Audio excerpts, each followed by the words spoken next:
Bollywood industry के लिए कहा जाता है कि स्टार किड्स को उतना स्ट्रगल नहीं करना पड़ता है जितना आउटसाइडर्स को करना पड़ता है।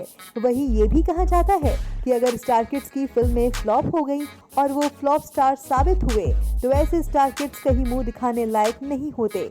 आइए आज आपकी खास मुलाकात करवाते हैं दिग्गज एक्टर अनुपम खेर के बेटे सिकंदर खेर से और उनसे जानते हैं कि आखिर उनका इस पर क्या कुछ कहना है। स्टार किड्स के बारे में बात करते हैं। जैसे कि मैं आपको एक चीज बता दूं, जैसे मेरे मॉम डैड मुझे कभी नहीं बोलते कि ये स्क्रिप्ट करना। मैं उनको ये बोलता भी नहीं हूँ कि ये स्क्रिप्ट आई है, कुछ बता दो मुझे।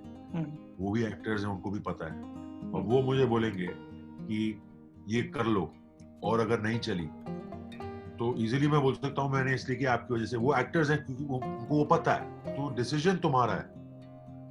मुझे टिप्स विप्स उन्होंने कभी नहीं दिए। जब मैं ऑडिशन कुछ काम करता हूँ, मैं उनको सिर्फ तब बताता हूँ जब मेरा कॉन्ट्रैक्ट साइन हो जाता है। उनको उसके पहले बताता ही नहीं।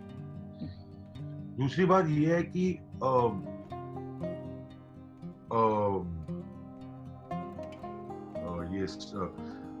मेरी मॉम ने बस एक ही टिप दिया था काम शुरू होने से पहले। एक ही चीज कहा था मेरी मॉम ने, और ये स्टार किड्स के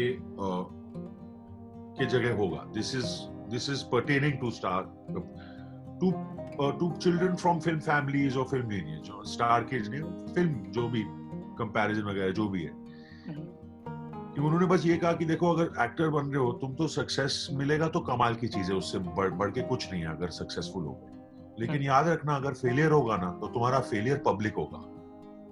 तो फेलियर पब्लिक होगा तुम्हारा, तो you need a strong heart. उतना ही कहा, क्योंकि आप फिर वहां से कंपैरिजन हो जाता है। देखो इसका ना, इसकी वो नहीं, ये नहीं हुआ, क्योंकि जाने पहचाने थोड़े बहुत, तो उनका फेलियर पब्लिक होगा। तो you need to be strong. उन्होंने बस उतना कहा, देख सक्सेस कमाल है, ये भी याद रख, फेलियर पब्लिक है, अब जा। सिंपल। क्या बात है।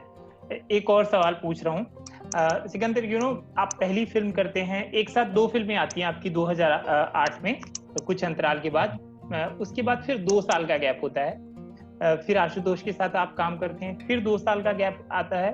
फिर आप अब्बास मस्तान के साथ काम करते हैं, फिर उसके अगले साल औरंगजेब मिलती है। फिर 2016 के बाद एक लंबा गैप आता है।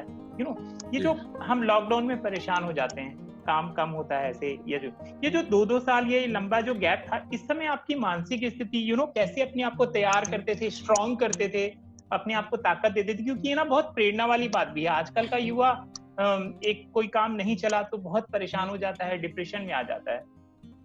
नहीं, वो तो होता ही है। You feel low. मैं बहुत लो फील करता था। ह्यूमन बीइंग है, ह्यूमन बीइंग में फेलियर का, बट फेलियर से सबसे ज्यादा आप सीखते हैं। फेलियर उससे ज्यादा आप कहीं नहीं सीख सकते। Failure teachers you the most. तो सोच है, अपने ऊपर काम करना पड़ता है, सोचना पड़ता है, फिगर आउट करना पड़ता है, ये रियली करना चाहता हूँ, पैशन यही था। इंट्रोस्पेक्शन होती है, कुछ डार्क फेजेस में चले जाते हो, उनमें से निकलने की कोशिश करते हो। मैं बहुत सोचता हूँ इन चीजों के बारे में। I like to think about these things. I like to read about things. तो लकीली जब मेरा भी फेज आया जहाँ मैं बदला, मैं बस जैसे I was feeling really good ना, मैं जाके सीधा काम मांगने लगा लोगों से, सीधा। उसके बाद आप देखिए काम आते गया। फिर देखिए घर पे बैठ के कुछ नहीं होने वाला, और आप अपने दिमाग में रखेंगे ना मुझे ऐसी रोल करना है, मुझे ऐसी रोल करना है। देखिए रियलिटी बहुत इंपॉर्टेंट चीज होती है। You have to know where you stand. अगर आपको लगता है कि आप 3 माले पे हैं लेकिन आप बिल्डिंग में ही नहीं है तो आपको पता ही नहीं है। पहले तो बिल्डिंग में तो घुसो।